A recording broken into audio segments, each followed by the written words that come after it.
अब हमारा मन निर्मल हो गया है, तो उसके कुछ संकेत हैं।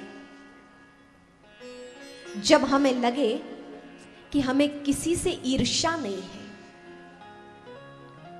हमें जब किसी से ईर्ष्या नहीं है, हमारा किसी से द्वेष नहीं है, हमें किसी को कष्ट देने में आनंद नहीं आता है, बल्कि कोई कष्ट में हो जाए तो हमें पीड़ा होती है। जब ऐसा भाव आपके अंदर आ जाए, किसी की बढ़ोतरी से हमें जलन ना हो, प्रतिस्पर्धा करना बात अलग है, आप प्रतिस्पर्धा कीजिए, लेकिन ईर्ष्या नहीं। ईर्ष्या और प्रतिस्पर्धा में अंतर है। प्रतिस्पर्धा और ईर्ष्या में अंतर है। प्रतिस्पर्धा ऐसे कि कोई आगे बढ़ रहा है, बहुत अच्छी बात है, वो आगे बढ़े, लेकिन प्रभु हम पर भी कृपा कीजिए कि हम भी आगे बढ़े। ये प्रतिस्पर्धा है। कोई अच्छा कर रहा है, अच्छी बात है कि आप अच्छा कर रहे हो, उससे प्रेरणा लेके हम भी अच्छा करने का प्रयास करें। अपितु हमारे मन में ये जलन ना हो कि वो हमसे आगे क्यों बढ़ रहा है और उसको हम नीचा दिखाएं या हम उसका विफल करने की कोशिश करें। ये है ईर्ष्या।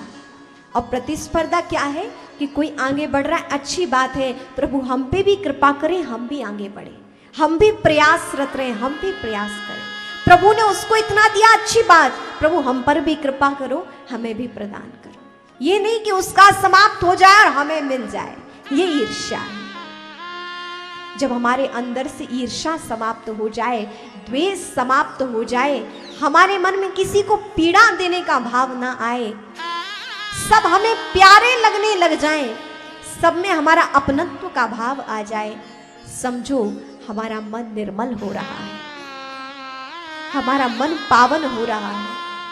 और जब ऐसा हमारा मन हो जाता है तो परमात्मा की कृपा हो जाती है, परमात्मा का वास हमारे हृदय में हो जाता है।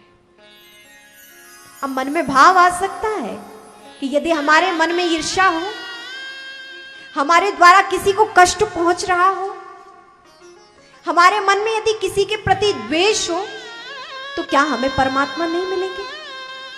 हो सकता है कि इनमें से कोई दुर्गुण हमारे अंदर भी व्याप्त हो, तो क्या प्रभु हमसे दूर है, हमें नहीं मिलेंगे?